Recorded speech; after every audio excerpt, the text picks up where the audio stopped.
Hello friend, मैं doctor Jitendra Mohan रोहट्टा, Jaunpur.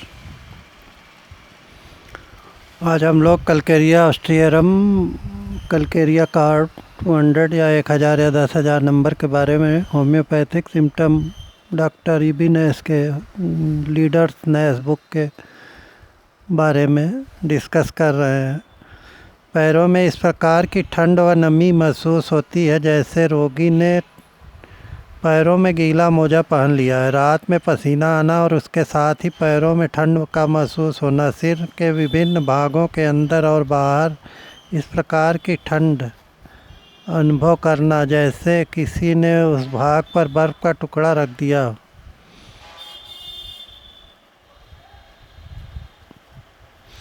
एल्केरिया carp के child का सबसे विशिष्ट लक्षण जो किसी अन्य दवा में मिलता ही नहीं, यह है ऐसे बालकों के माथे में अधिक पसीना आता है जिनका माथा बड़ा होता है और तालु रंध्र खुला रहता है। पसीना इतना अधिक आता है कि नींद के दौरान रोगी का सारा मस्तक, मुंह तथा सारा तकिया पसीने से भीग जाता है।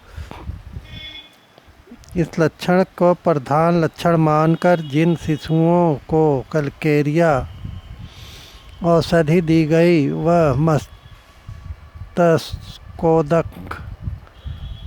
दांत निकलने के समय होने वाले रोग, काकयक्षी रोग, सूखा, आक्षेप और शिशु हैजा इत्यादि रोग के आक्रमण से बच गए। इस बात की भी विशेष रूप से उल्लेख किया गया बशर्ते और लक्षण मिलते हों कि लिंगेंद्री ग्रीवा के पिछले भाग, छाती, बगल, हाथ, घुटना और पैर आदि में पसीना आने पर भी इसका प्रयोग होता है। पूरे अंग में पसीना आना इसका विशेष लक्षण है। यह रात में आने वाले पसीने की भी एक श्रेष्ठ औषधि बशर्ते यह पसीना यक्षमा तथा शरीर को कमज़ोर करने वाले किसी अन्य रोग के कारण आता हो। कलकेरिया ऑस्ट्रियोरम या कार्प में पसीना 1000 या 10,000 या 200 में पसीना आते समय रोगी का बदन ठंडा रहता है। विशेषकर रोगी के पैर और हाथ तो बहुत ही ठंडे हो जाते हैं। कलकेरिया कार्प में पाचन प्रणाली के संबंध में कलकेरिया के कुछ विशिष्ट लक्षण होते हैं। यह लक्षण यह है कि संपूर्ण पाचन प्रणाली में एक प्रकार का खट्टापन भर जाता है। रोगी को खट्टी डकार आती है, खट्टा वमन होता है, वमन में जमे हुए दूध के टुकड़े निकलते हैं। एथ्यूजा 30 या 200 देने से लाभ होता है। खट्टे पतले दस्त होते हैं। सारे शरीर में खट्टी गंध रहती है। इस गंध में सल्फर 200 या 1000 नंबर की तरह की बू नहीं होती बल्कि खटास की बू उठती है। कलकेरिया कार्प या ऑस्ट्रियोरम 1000 या 10,000 नंबर का एक और विशिष्ट लक्षण इस रोगी व्यक्ति यद्यपि रोग की अवस्था में कोई चीज़ निकल नहीं सकता, फिर भी रोगी विशेषकर बालक रोगी अंडा खाना चाहता है। पेट फूला और चढ़ा हुआ मालूम होता है जैसे कोई कटोरा उल्टा रखा हो। शरीर दुबला पतला होने के बावजूद मध्यांत में कड़ापन और सूजन रहने के कारण पेट और भी अधिक फूल जाता। कलकेरिया कार्प या ऑस्ट्रियोरम 1000 या 10,000 के अतिसार में मल का रंग और गाढ़ापन बदलता रहता है। सल्फर 200 या 1000 में अतिसार सुबह अधिक और जोर पकड़ जाता है, परंतु कलकेरिया कार्प या ऑस्ट्रियोरम 1000 या 10,000 नंबर में यह दोपहर को बढ़ जाता है। कब्ज हो जाने पर रोगी की हालत आमतौर पर सामान्य रहती। स्किन कलकेरिया कार्प या ऑस्ट्रियोरम 1000 या 10,000 या 200 की त्वचा पर उतनी निश्चित और स्पष्ट क्रिया नहीं होती जितनी कि सल्फर की होती है।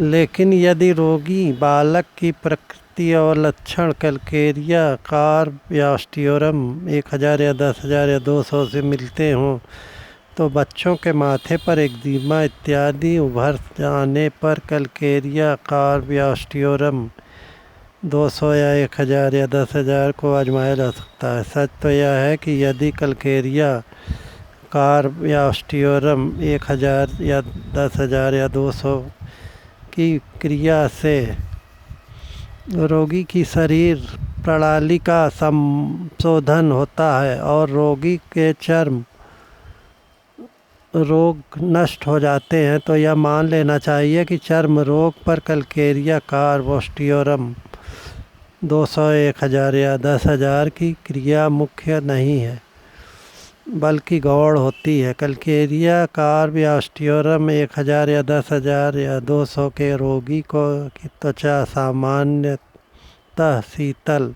मुलायम और थुलथुली रहती।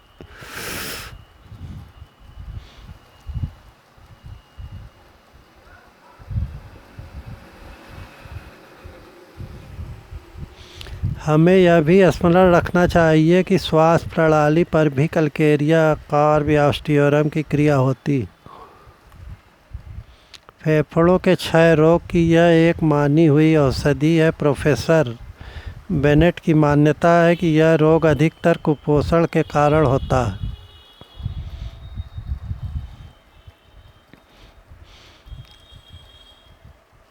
श्री विर्चो का विश्वास है कि यह एक प्रकार का प्रदाह होता है, जबकि डॉक्टर रिंडफुल्स इसे एक संक्रमण रोग मानते हैं। इस रोग का मूल कारण चाहे कुछ भी हो, यदि रोगी के प्रकृति और लक्षण मिलते हों और यदि रोग प्रारंभिक अवस्था में हो, तो कैल्केरिया कार्ब या ऑस्टियोरम 200, 1000 या 10,000 द्वारा रोगी आरोग्य लाभ कर सकता है।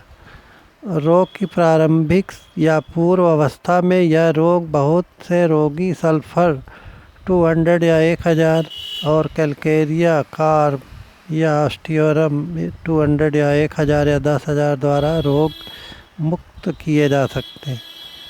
सल्फर के प्रमुख लक्षणों को तो हम बता चुके हैं। अब हम कैल्केरिया कार्ब के कुछ मुख्य लक्षण बताते हैं।